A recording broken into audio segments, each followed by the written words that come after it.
أعوذ بالله من الشيطان الرجيم بسم الله الرحمن الرحيم أرأيت الذي يكذب بالدين فذلك الذي يدع اليتيم ولا يحض على طعام المسكين فويل للمصلين الذين هم عن صلاتهم ساهون الذين هم يراءون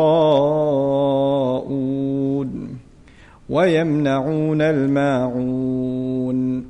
So that's the final ayah, يمنعون الماعون. This ayah and ولا يحض على طعام المسكين are depicting the same reality, but it's taking the final step. So notice this surah began with an attitude that's inside the heart, lying against the religion. Then it transferred, the discussion became crimes against people. Then the discussion became crime against Allah. Then the discussion came back to what again? Crimes against people. The two things are intertwined with each other. You cannot separate them. They have become inseparable entities as far as Allah Azza wa Jalla is concerned. And people try to separate these two things. You know that? People say, I'm a charitable person, I'm a good person, I just don't pray. Right? And then there are people who pray very, very regularly, but they're horrible to their family and to the needs of the needy, and they're greedy in their wealth and cheat in their businesses, etc., etc. People try to separate these two things. What does Allah do in this surah? He makes the two things inseparable. You can't separate these two things. If you're good to people, you have to be good to Allah Azza wa Jal. If you're good to Allah Azza wa Jal, you have to be good to people. He fused the two. And this is the logic of the Qur'an. It doesn't let you fall into these extremes and traps and boxes that you create for yourselves. It keeps you balanced. Every surah produces its own set of balance, that keeps us from falling into these moral dilemmas and these problems that we have. We're almost done, inshallah ta'ala. Bear with me. Al-Maun. One of the description of Al-Maun, and by the way, وَيَمْنَعُونَ الْمَاعُونَ, and they forbid Al-Maun. Ma'un has been interpreted by many scholars, even some Sahaba, as zakat. Also, very interesting definition from a literary point of view. هُوَ مَا لَا يُبْخَلُ بِهِ كَالْمَاءِ وَالْمِلْحِ وَالنَّارِ. It is that which you cannot possibly be cheap in, like water. You can't possibly be cheap in it.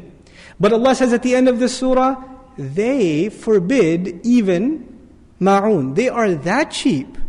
They are that, hard of the heart. It's not even bukhl here. There's something more here. They can't see a smile on somebody's face.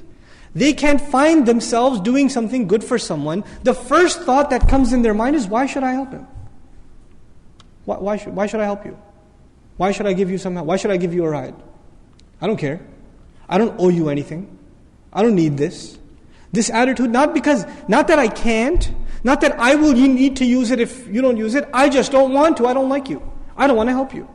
This is, qaswat al-qalb, the hardness of the heart. Meaning Allah mentions things one after another that make your heart harder. And it comes to the point where even somebody asks you for something small, they ask you for a napkin, they ask you knock on your door from the neighbor and they say, can I have some salt?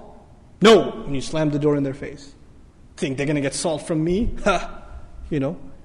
Pathetic. This is a pathetic attitude. But this is how low a person will reach. And you call yourself leaders, you call yourselves custodians of the house of Allah. Allah Azza wa Jalla says, أَطْعَمَهُم مِّن جُوعٍ in the previous surah. I fed you. I gave you food. And you're going to act like this? It's like it's yours? You can be like this if it was yours. I gave you the food. And you're going to hold it back like this? SubhanAllah, the contrast between what Allah demanded, what He gave them, and the behavior that they're showing. So, this surah, as far as the teachings of the deen, one of the core teachings of the deen, even if you don't remember the ayat and the proofs and the evidences, the teaching, the lesson for life in this deen is essentially very, very simple.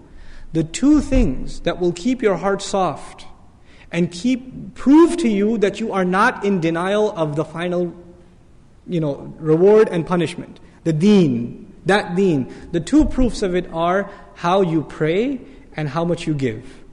Giving, your dealings with people, and your prayer to Allah Azza wa Jal. These are an indication of how strong your belief in the Akhira is and what you should be expecting from it. And if our prayers are weak, that's a life project now. That becomes a mission. And if our dealings with the orphans, and we don't even talk about the needs of the other, if we're not concerned about these things, then these things become a concern first and foremost in your own family. You know for a fact there are people in your family that need help. And there are some people you don't like.